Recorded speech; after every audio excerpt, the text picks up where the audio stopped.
주님 계시면 우리는 살아납니다. 어떤 일이 있어도 주님이 계신다면 우리는 일어나서 살아가게 되는 존재가 될 줄로 믿습니다. 아멘. 청년이 무엇으로 그의 행실을 깨끗게 하리까? 주의 말씀만 지킬 따름이니이다. 내 눈을 열어서 주의 율법에서 놀라운 것을 보게 하소서. 내 눈을 돌이켜 허탄한 것을 보게 하지 말게 하시고 주의 길에서 나를 살아나게 하소서. 이 말씀은 나의 고난 중의 위로라. 주의 말씀이 나를 살리셨기 때문이니이다. 여호와는 나의 분기이시니 나는 주의 말씀을 지키라 하였나이다. 고난 당하는 것이 내게 유익이라. 이로 말미암아 내가 주의 율례들을 배우게 되었나이다. 주의 말씀이 내게 어찌 그리 단지요 내 입에 꿀보다 더 다니이다. 주의 말씀은 내 발의 등이요 내 길에 빛이니이다. 아멘. 히브리어가 22개로 구성되어 있는데 그 앞 글자인 알파벳 순서를 따라서 ABC죠. 그 순서를 따라서 시를 지어가는 형태를 이합체 시라고 합니다. 알파베티컬 포엠이라고 하지만 우리나라 말로는 이합체 시라고 하는데 앞글자를 따라서 한 절을 짓기도 하지만 119편은 알렙을 통하여서 8개의 절을, 그래서 한 글자당 8개의 절을 시로 꾸밉니다. 이게 앞에도 있었어요. 111편, 112편, 119편, 나중에 145편도 이런 형태로 시가 구성되어 있습니다. 그런데 재밌게도 지금까지 나온 이합체 시들, 앞에 알파벳을 따라서 지은 시들이 공통점이 있습니다. 그게 뭐냐면 전부 주의 말씀에 대한 고백을 하고 있다는 것입니다. 저는 이 부분이 참 흥미롭습니다. 하나님이 주신 그 글자를 가지고 하나님을 노래하는데 어떤 하나님을 노래하냐면 말씀을 주신 하나님을 노래하고 있다는 것입니다. 그 이야기는 뭐냐면 이 시편 기자에게 이 말씀은 특별한 의미로 다가오고 있다는 거예요. 어떤 상황 속에서 이 말씀이 자신에게 주는 감동과 어떤 삶의 자리가 크게 한 부분을 차지하고 있다는 것입니다. 좀 다르게 설명하면 다른 건 좀 부족해도 괜찮아요. 그런데 이거 있으면 내 영혼이 일어나고 살게 될 것이라는 마음을 분명하게 품게 되는 것 같습니다. 그래서 특별히 119편은 긴 시입니다. 우리가 지금 말씀을 이렇게 묵상해 가는데 하루에 한 장 정도를 보는 것을 목표로 하고 있습니다.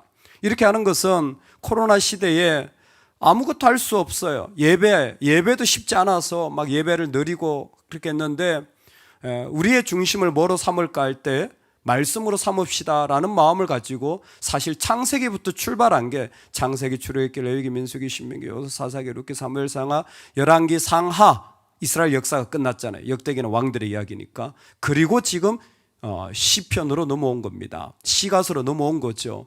그래서 쭉 하나님의 역사를 지금 살펴가고 있는 거예요. 매절을 살펴보는 것보다 전체적인 흐름을 우리가 꽤 가고 있습니다. 그러니까 이거 119편만 하더라도요, 손으로 쓰더라도 한 3시간 걸리는 많은 분량입니다. 그런데 이 말씀 전부 그 많은 분량을 제가 읽어드렸지만 하나로 뽑으라면 다 토라에 대한, 말씀에 대한 부분이에요. 이 말씀에 대한 부분을 이렇게 길게 많이 설명한 겁니다. 왜? 이것이 내 영혼을 살게 하는 중요한 고백이기 때문에 그렇습니다.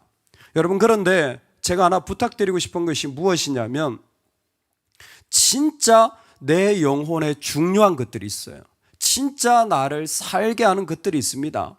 일단은 그게 뭔지를 살펴보셔야 해요. 내 영혼이 이제 내가 살겠다. 내 영혼이 이제 살겠다는 걸 좀 정밀하게 살펴보셔야 합니다. 성령으로. 오늘 기도하시면서 내 영혼이 살겠다 하는 그 마음을 느낄 때가 언젠가. 대표적으로 살겠다 할 때 느끼는 그때가 언제냐면 월급날입니다. 할렐루야. 너무 좋은 날이에요. 그날 그냥 내가 살 것 같아. 그 다음에 또 언제입니까? 너무 배고픈데 밥 먹었을 때. 너무 좋아. 살 것 같아. 또 언제입니까? 화장실 다녀올 때. 살 것 같아요. 우리 그런 때가 있어요. 가정예배를 드리는데 저희들은 돌아가면서 말씀을 나눕니다. 근데 아들이 말씀을 딱 전하고는 질문을 하는 거예요. 요즘은 가정에 왜 질문이 많아졌어요? 예수님보다 더 사랑하는 게 있다면 뭡니까? 이렇게 질문을 하는 거예요. 예수님보다 더 사랑이 있다면 뭡니까? 당연히 예수님을 더 사랑하죠. 근데 저의 대답은 이거였습니다. 예수님보다 더 사랑하는 거 없을 것 같지만, 근데 요즘 제 마음에 크게 다가오는 게 있다. 그게 뭐냐면, 얼마 전에 제 아내가 좀 아파서 힘들어했는데 아내가 아프니까 짜증이 날라 그러더라고요. 용서해 주시기 바랍니다. 남자는 좀 단순합니다. 아내가 아프면 위로를 해줘야 되는데 아내가 아프니까 짜증이 날라 그러는 거예요. 왜? 싫은 거예요. 집에 남자가 아프면 뭐 다 되는, 여자가 아프니까요 뭐 안 되는 거예요. 아픈 게 확 다가오는 거예요. 여러분 그런 거 느끼십니까? 또 애가 아프니까요, 또 그 사이에 또 애가 아프니까 또 확 다가오는 거예요. 마음이 막 너무 아픈 거예요. 제가 그때 순간적으로 이런 건 이렇게 잘 다가오는데, 내가 주님을 사랑한다고 하는데 주님이 나한테 그렇게 크게 다가오는가, 좀 마음에 회개가 된 적이 있었습니다. 그래서 제가 그 나눔을 했어요. 예수님을 더 사랑하는 것 같지만 사실 네가 아프니까 아빠 마음이 너무 아프더라. 근데 그 순간 내가 진짜 주님을 이렇게 사랑하나 라는 마음이 드는데 주님 앞에 회개가 되었다. 여러분, 우리 마음을 살펴보면요, 진짜 내가 살 것 같은 때가 언제인지를 살펴봐야 됩니다. 우리는 답은 알고 있어요. 하나님 앞에 나오면, 예배하면 답은 다 알고 있습니다. 근데 그게 진짜입니까? 진짜라면 아마 우리의 모습은 다를 거예요. 두 번째, 나를 살게 하는 것을 살펴보는 동시에 오늘 시편 기자는 어디로 우리를 인도하냐면 영원히 나를 살게 하는 자리에 서기를 원한다라는 것입니다.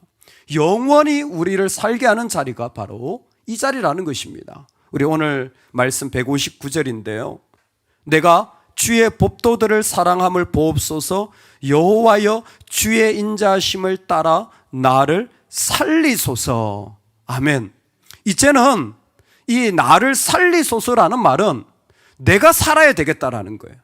이제 다른 상황이 아니라 내가 살아야 되겠다라는 거예요. 예, 말씀이 좋다라는 거 많이 들었습니다. 그런데 이제는 내가 살게 하소서. 내 마음에 와닿는, 내가 살아야 될 길들이 나는 정말 필요합니다. 왜? 너무 많은 것들이 넘어지고 너무 또 마음이 답답하고 이런 일들이 계속해서 반복되어질 때 이제는 내가 살아야 되겠습니다. 내가 살 길을 나한테 보여주세요. 나는 내 영혼이 살아나야 되겠습니다. 여러분, 그러기 위하여서는요, 필요한 게 뭐냐면 이렇게 말씀하십니다. 내가 주의 법도들을 사랑함을 보옵소서. 그 주의 말씀이, 주의 법이 내 안에 딱 긴밀하게 연결되어져서 나한테 다가오는 일들이 필요합니다.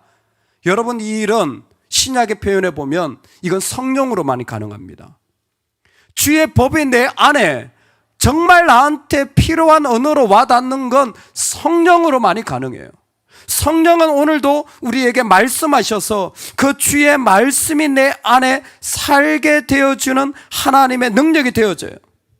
내가 너희를 고아와 같이 버려두지 아니하고 너희에게로 오리라. 조금 있으면 세상은 다시 나를 보지 못할 터이로되 너희는 나를 보리니 이는 내가 살았고 너희도 살겠습니다. 보혜사 곧 아버지께서 내 이름으로 보내실 성령, 그가 너희에게 모든 것을 가르치시고 내가 너희에게 말한 모든 것을 생각나게 하시리라.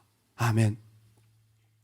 성령이 우리 가운데 오면 그 말씀이 내 삶에 생각나져서 내 영혼이 살아나게 되어지는 그와 같은 역사가 일어나는 것입니다. 그런데 성령이 임하여 그 말씀이 내 안에 생각나면요, 그 사람은 어떤 상황에 드냐면 말씀의 결론은 하나님을 순종하는 겁니다.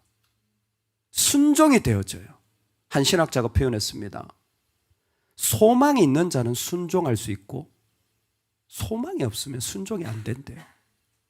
그러니까 뭔가 이게 길이다, 살 것 같다, 빛이 비춰지면 순종이 되고, 근데 아무것도 소망이 없고 그러면요 오히려 불순종으로 나간다. 나 안 해. 내가 뭐하러 해. 이렇게 된다는 거예요. 아마 여러분도 경험해 보셨을 겁니다. 그런데 그 빛이 뭐냐면 말씀이라는 거예요. 그 빛이 말씀이라는 거예요. 그 빛이 말씀에 딱 비춰지면 어떤 상황 가운데도 순종되어지는지를 보라는 거죠. 내가 법도들을 사랑한다라는 게 그 표현입니다. 내가 정말 그 말씀의 빛이 들어올 때 어떤 것 없어도 내 마음에 그게 이미 깊이 들어온 거예요. 그걸 위하여서 시편 기자는 사실 119편에 많은 표현을 씁니다. 교훈, 증거, 규례, 율례, 말씀, 계명, 법도, 약속, 전부 다 토라를 다르게 표현한 8가지 표현이에요. 똑같은 토라를, 말씀을 8가지나 다양하게 말씀, 교훈, 규례, 계명, 법도, 약속, 증거, 규례, 왜 이렇게 다양하게 표현합니까? 내 영혼이요, 그 하나님의 비춰주시는 빛을 직접적으로 경험해야 되는 것을 이 사람은 고민하고 있는 겁니다. 그걸 기도하고 사모하고 있는 거예요. 하나님, 내 영혼이 너무 완악하여가지고, 아니면 내 상황이 그래서 내가 못 들을 수 있으니까 내가 정말 당신을 듣기를 원합니다라는 것으로 간절히 나아가는 거예요.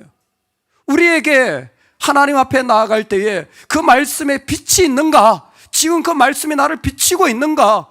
어둠 가운데 그 빛이 나한테 지금도 선명하게 비춰지고 있는가를 이 시편 기자는 확인하고 싶은 거예요. 전달이 되어지고 있습니까? 전달이 되어지고 있습니까? 우리나라에 영화 번역가라는 직업이 있는데 그 아이돌 같은, 요즘 아이돌이래요, 번역가 직업이. 황석희 씨라고 했다. 이 사람 일산 산다고 그러더만요. 이분이 요즘 말로 지잡대, 지방대를 변변치 않은 지방대를 나왔는데 대표적인 영화계에서는 스파이더맨을 번역하면 그 사람은 탑 오브 탑, 최고 중에 최고로 쳐준답니다. 근데 그분이 그런 얘기를 하더라고요. 번역을 이렇게 하는데 해석이 아니라 번역을 영어를 한글로 번역하는데 고민을 많이 한대요. 근데 어떤 게 쉽지 않아서 영화를 책으로 읽고, 책을 읽어도 안 되면 그 먼저 나온 예고편을 보고 사람들이 말한 댓글도 보고, 그것도 부족해서 그거를 영화를 만든 감독의 성향과 작품들을 다른 것도 보고, 그리고 그 사람의 인터뷰를 다 찾아보고, 물론 영화의 줄거리가 어떤 모습인지를 살펴보고 한마디를 번역한다는 거예요. 저 깜짝 놀랐어요. 성경 번역하는 줄 알았어요. 성경 번역을 그렇게 해야 되거든요. 문맥에서부터, 배경으로, 단어에서부터, 그 말씀하신 의도까지 그 모든 것을 살펴야 돼요. 이분이 그렇게 하더라고요. 그러면서 그렇게 얘기를 하더라고요. 제일 번역하기 어려운 단어가 뭐냐 그랬더니 영어로 hey라는 단어래요. 의외로 영화를 보면 미국 사람들은 말할 때 hey 뭐 어쩌고 말을 많이 하는데 우리나라 말로 번역하면 hey가 안녕이라는 말이에요. 근데 실제로 자막에 안녕, 말할 때마다 안녕, 안녕, 안녕 넣으면 되게 이상하다는 거예요. hey가 안녕은 맞는데 그거를 우리나라 말로 번역하면 관객이 안 와닿는다는 거예요. 그래서 그걸 계속 고민한다라는 거예요. 욕도 마찬가지랍니다. F로 시작하는 욕을 그렇게 많이 하는데 똑같이 번역할 수가 없다는 거예요. 상황에 따라서 수십 가지, 수백 가지로 해야 된다는 거죠. 여러분, 우리에게 필요한 게 뭔 줄 아세요? 나한테 와닿아야 되는 거예요. 그 말씀이 나한테 와닿아야 되는 거예요. 그게 지금 나를 살리소서라는 말. 나한테 와닿아야 돼요.